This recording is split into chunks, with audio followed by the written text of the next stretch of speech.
إيرفي رونار المدرب السابق ديال المنتخب الوطني، هذه هي المرة الثانية وهو كيدافع على أشرف حكيمي أمام الباريزيين وناصر الخليفي والجمهور الباريزي واللاعبين القدام ديال نادي باريس سان جيرمان اللي كيرشحوا عثمان ديمبيلي باش يتوج بالكرة الذهبية، وكيقولوا بالله هو أفضل لاعب في العالم، وكيتجاهلوا حكيمي وما كيهضروش عليه الا واحد الفئه اللي قليله بزاف. إيرفي رونار من بعد ما شاف هذه الحقره ديال نادي باريس سان جيرمان ضد حكيمي واللي ما قدروش المستوى ديالو الخارق اللي قدم هذا الموسم والاهداف والمساهمات الكبيره اللي وصلت 25 مساهمه، الاسيست زائد الاهداف، وبلا ما نهضروا على قطع الكره والمراوغات والفنيات والسرعه.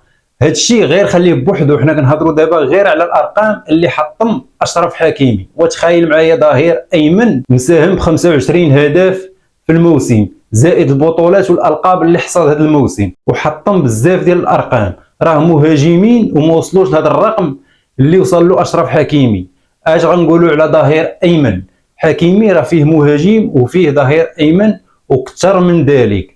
إيرفي رونار من طبيعة الحال ملي شاف هاد الظلم والحقرة خرج بواحد التصريح واللي كيأكد فيه التضامن ديالو مع أشرف حكيمي وسط هاد الظلم والحقرة اللي تعرض ليه. وقبل ما نهضروا على هاد التصريح الثاني اجوا نهضروا على التصريح الأول واللي صرح به في 2021 فاش أشرف حكيمي تعرض لنفس هاد الظلم والحقرة مع الباريس سان جيرمان. وراكم عارفين أشرف حكيمي في البدايات ديالو مع الباريس سان جيرمان كان لعب واحد المباريات اللي سيئة، وكان ناضوا الجماهير والنجوم كبار ديال باريس سان جيرمان كينتقدوا اشرف حكيمي بسبب المستوى ديالو، وكانوا كيطالبوا الاداره باش تبيعوا حيت كانوا ما بقاوش حاملينه يبقى في النادي ولو دقيقه واحده. هنا فين ناض إيرفي رونار وتضامن مع اشرف حكيمي وسكت كاع الباريزيين وما بينهم الطاقم والاداره ديال نادي باريس سان جيرمان، وقال بالحرف والمشكل ماشي من اشرف حكيمي، المشكل الكبير والاساسي من النادي والاداره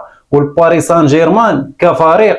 راه المستوى ديالها ضعيف وما تحطوش اللومه على اشرف حكيمي بوحدو. وزاد وضح الامور وقال حتى لا كان اشرف حكيمي ضعيف دفاعيا هذا الشيء بسبب المسانده ديالو الهجوميه واللي كيفتقدها باريس سان جيرمان.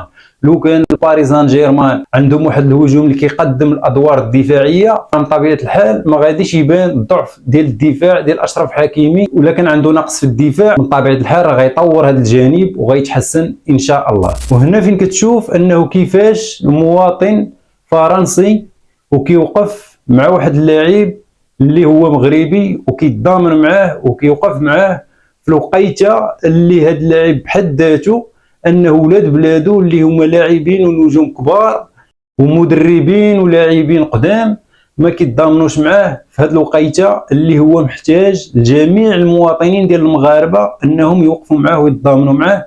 وكيف ما كنشوفوا حاليا انه في هذه الوقيته بالذات محتاج لهذا الدعم، خصوصا هو مقبل على تتويج بالكره الذهبيه، ولا ما وقفناش معاه في هذه الوقيته شكون اللي غيوقف معاه؟ انا بعدا حاليا ما شفتش شي لاعب ديال المنتخب الوطني سواء اللاعبين ديال دابا او اللاعبين القدام ما خرج شي واحد بشي فيديو وتضامن مع اشرف حكيمي، لا المدرب ولا اللاعبين ولا الرئيس الجامعه ولا الصحافه المغربيه اللي ما كيهضروش على هذا الموضوع بتاتا، من غير المواطنين المغاربه اللي عندهم القنوات والصفحات. لحد هذه الساعه هذه جوج اللي هم حراس ديال المنتخب الوطني، الاول اللي هو منير المحمدي اللي خرج بفيديو ووضح فيه وتضامن مع اشرف حكيمي وتمنى له الفوز بالكره الذهبيه. السلام عليكم.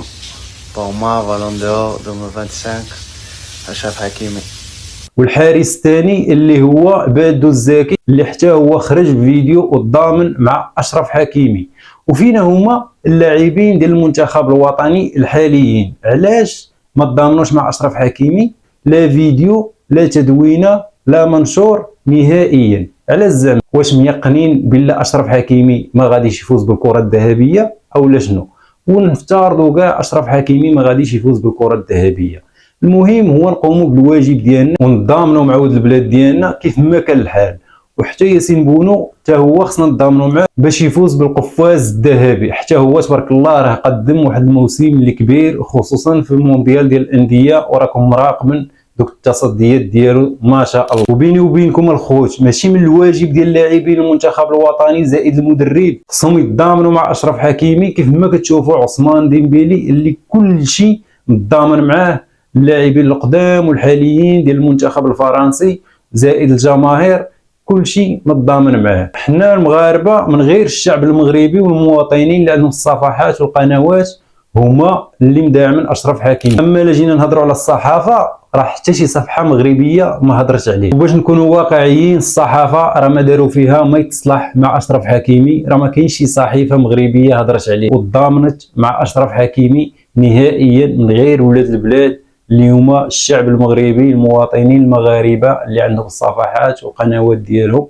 راهم كلهم داروا يد وحده وداروا هاشتاغ اشرف حكيمي، وانا واحد منهم، ومن طبيعه الحال غندعموه ونوقفوا معاه حتى لاخر نفس. ونرجعوا للتصريح الثاني ديال ايرفي رونار ضد باريس سان جيرمان والرئيس الخليفي. ايرفي رونار فاش شاف اشرف حكيمي كيتعرض للظلم في فرنسا في النادي الفرنسي جاتو الفرصه وخرج بواحد التصريح اللي كيقول فيه اشرف حكيمي وهذا الموسم اللي قدم راه موسم كبير بزاف وحطم بزاف ديال الارقام في هذا الموسم زائد الالقاب والمستوى ديالو الخرافي، وساهم بشكل كبير في الفوز ديال باريس سان جيرمان بزاف ديال الالقاب زائد النهائي ديال كاس العالم للانديه، واللي السبب ديالو هو ناصر الخليفي اللي حطم المعنويات ديال اللاعبين قبل النهائي. وزاد اكد انه اشرف حكيمي هو اللي يستاهل يفوز بالكره الذهبيه ديال هذا الموسم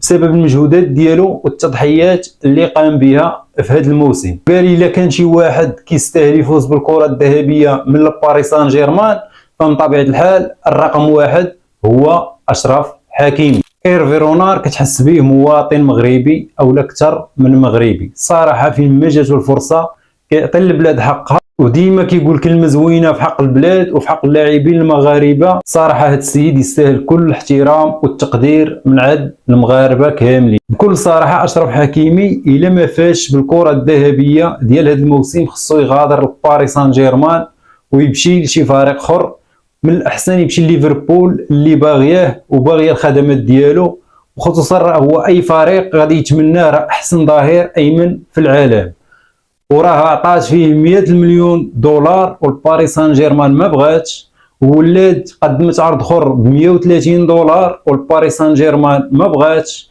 وهذاك ناصر الخليفي قال لهم اشرف حكيمي ماشي للبيع.